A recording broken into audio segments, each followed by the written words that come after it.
April 20th, 2007. The Coral Sea, roughly 80 nautical miles off the coast of Townsville, Queensland, Australia. The crew of a routine customs surveillance plane spots a 32-foot catamaran, drifting aimlessly near the Great Barrier Reef. From the air, everything looks entirely normal. The white hull of the yacht cuts a lonely figure against the vast, brilliant expanse of blue. But something is off. There is no one on deck. No one at the helm. 2 days later, a boarding party steps onto the deck. The name painted on the side is Kaz II. What they find inside is not a scene of violent struggle or chaotic storm damage. It is a snapshot of frozen time. The catamaran's engine is idling smoothly in neutral. On a table in the main cabin, a laptop sits open, turned on, awaiting a user who isn't there.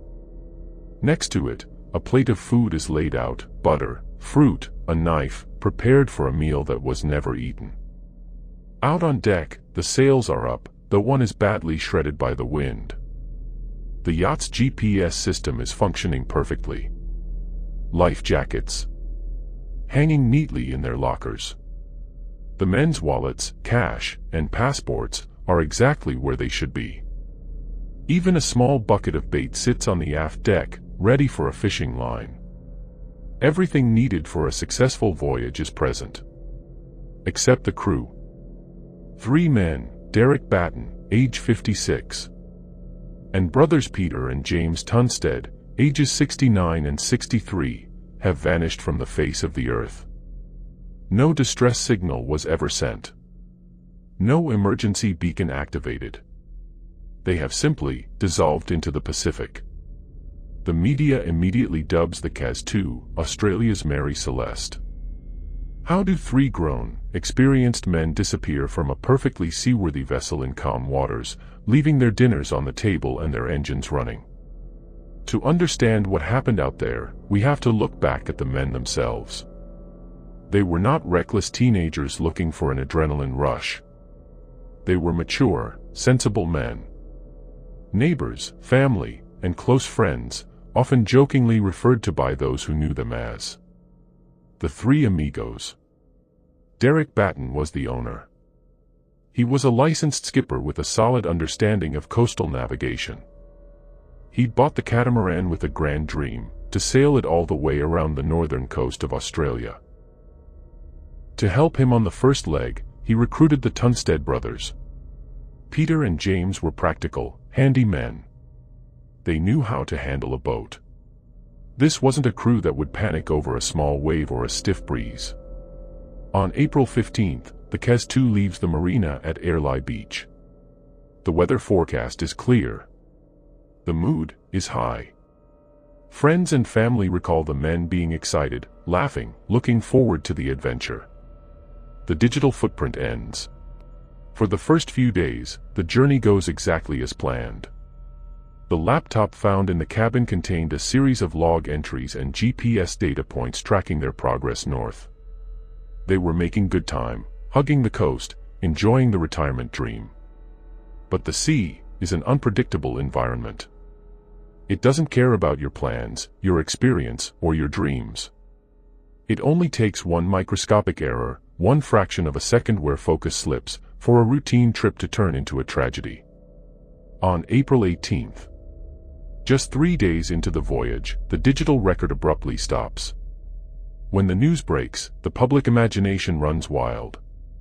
The first theory: piracy. Could a rogue vessel have boarded them? But investigators quickly shoot this down. There are no signs of a struggle. No blood, no bullet holes. And pirates don't leave the cash and wallets behind. The second theory: a staged disappearance. Did they fake their own deaths? Yet, when police check their backgrounds, they find nothing. No massive debts, no secrets. These were men who loved their families, their grandchildren. There was absolutely no reason for them to run away. So, what actually happened? The tragic sequence. To solve the riddle, the Queensland coroner's office had to piece together a puzzle using only the clues left on the boat. In 2008, a formal inquest is launched, and a video camera found on board proves to be the crucial piece of evidence. The last footage, shot on the morning of April 18th, shows the men relaxed, wearing shorts, with the sea relatively calm. Crucially, none of the men are wearing life jackets. By analyzing the GPS coordinates, the coroner establishes a terrifyingly precise timeline of the men's final moments. It is mid-morning, April 18th. The Kaz II is traveling at a decent speed. Suddenly, the fishing line trailing behind the boat snags. One of the brothers, likely Peter, steps out onto the aft deck platform to check on it. But the boat takes an unexpected lurch. The wind has shifted, and a sudden wave catches the catamaran sideways. Peter loses his footing. He slips off the wet fiberglass and falls into the water. Imagine the immediate panic. Peter is instantly swept away from the boat, yelling for help. Up on deck, James hears the cries. He looks over the side and sees his brother drifting rapidly astern. In a blind panic, driven by pure brotherly instinct, James doesn't stop to put on a life jacket. He doesn't grab a life ring. He throws himself into the ocean to save his sibling. Now, there are two men in the water. Batten is now left alone on the Kaz II. He hears the shouting, realizes both of his friends are in the water, and springs into action. He drops the engine into neutral so the boat won't steer further away, intending to circle back.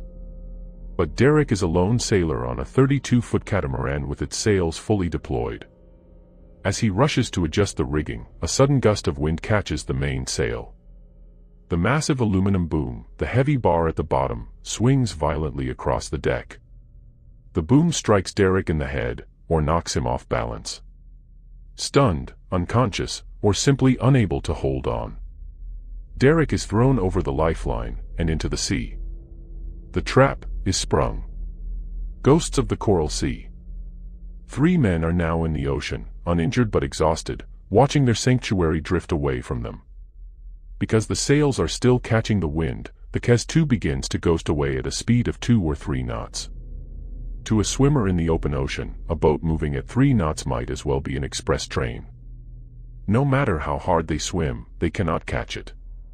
The tragedy of the Kaz II is that the boat itself was perfectly safe. If the men had stayed on board, if they had worn their life jackets, they would have made it home safely. The ship did exactly what it was designed to do, it kept floating. But it survived alone. After a week, the search was called off. The men were never found. Today, the case serves as a stark, haunting reminder. The ocean does not afford you the luxury of a single mistake. When you step off a boat into the open sea without a lifeline, you don't just leave the ship. You leave the world behind. The laptop kept running until its battery died.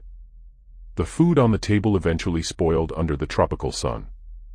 And the Kaz II kept drifting, a floating monument to 3 lives claimed by the deep, leaving behind only questions, a shredded sail, and the endless, silent expanse of the sea.